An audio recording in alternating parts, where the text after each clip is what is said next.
In Fresno, California, a homeowner's security camera captured something inexplicable moving under the nightcloak of his lawn. The creature appeared pale, tall, and almost two legs in a way that defies ordinary anatomy. Its movements were more glide than walk, as if gravity bent differently for it than for us. Skeptics argued it could be a puppet, a child in costume, or CGI, but none of those theories explained its strange joints. The footage's center of mass seemed to shift in ways that ordinary bodies cannot, lending weight to the impossible. Years later, a second sighting emerged in Yosemite National Park, confirming the mystery across different eyes and cameras. This time, two creatures appeared, shorter and smoother, yet sharing that same eerie glide. The two sightings came from different witnesses, yet they whispered of a pattern that refused simple explanations. Tribal members in the region have spoken of the Nightcrawler as a wood spirit, guardians of the forest who move quietly and unseen. According to lore, these protectors are harmless yet rarely seen, sketching a line between myth and reality.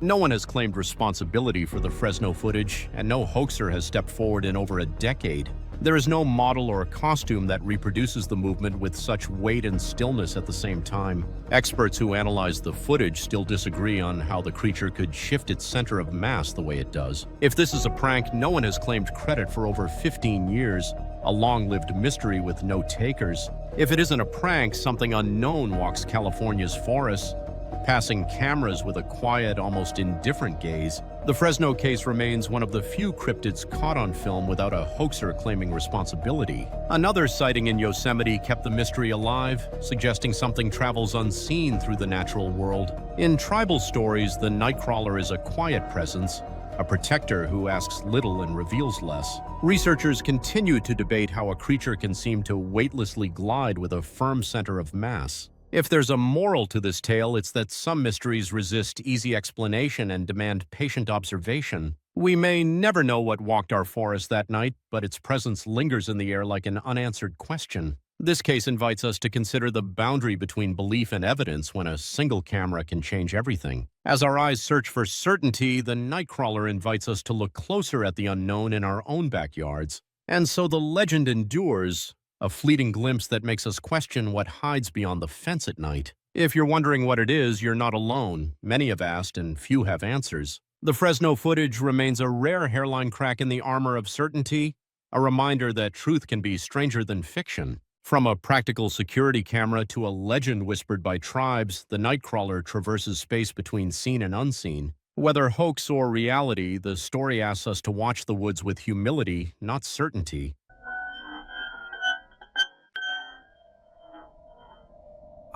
Still there. Reports of the Chupacabra began in Puerto Rico during the mid-1990s, when farmers started finding their livestock dead in ways no known predator could explain. The bodies weren't torn apart. They weren't half-eaten. They were left almost perfectly intact, except for 2 puncture wounds. And the strangest detail, the animals were completely drained of blood. Veterinarians who examined the bodies said the wounds didn't match dogs, coyotes, big cats, or even birds of prey. There was almost no trauma, no claw marks, no teeth tearing, just precise surgical punctures, and the total absence of blood at the scene. Witnesses described a creature unlike anything local wildlife experts had ever identified. Cold gray or greenish skin, large reflective eyes, a row of sharp spines running down its back. Some said it moved with a reptile's crawl. Others claimed it leapt like a kangaroo. But all of them agreed. It wasn't a dog and it wasn't a coyote. The attacks didn't stay in Puerto Rico. Reports began coming from Texas, Mexico, and even Chile. Thousands of miles apart, all describing the same type of wound, the same drained bodies, the same eerie silence surrounding each attack. Farmers said their animals never cried out.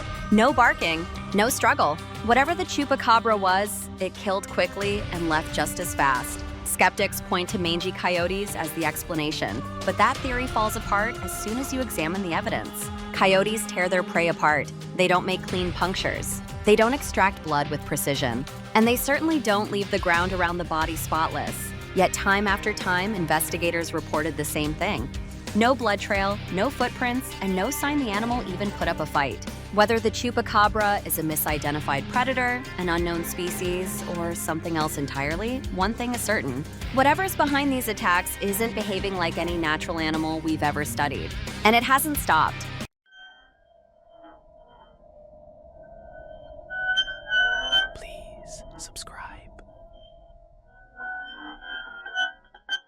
stories about those black-eyed children begin the same way.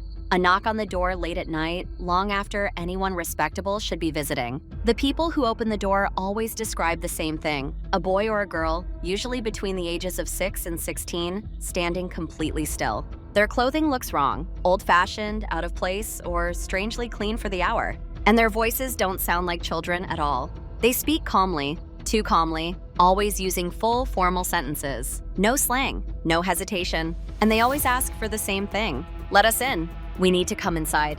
Please help us. We can't come in unless you invite us. Most people don't notice the eyes right away. The children look down or let their hair fall forward or wait for a dim porch light to flicker. But once the witnesses finally see the eyes, they all describe the same moment of dread.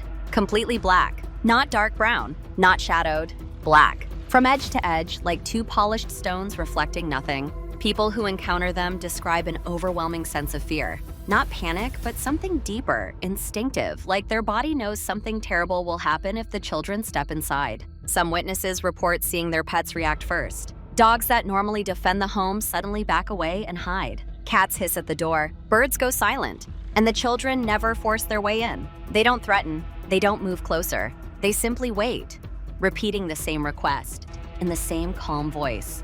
The moment the door is shut, the fear stops. And when the homeowner looks again, the children are gone. No footsteps, no car, no sign anyone was ever there. Some believe they're spirits. Others say there's something far older, entities that need permission to enter a home. A few claim that those who did let them in never came forward again. Whatever they are, the black-eyed children remain one of the most unsettling encounters in modern folklore. Not because of what they do, but because no one knows what happens if you ever say yes.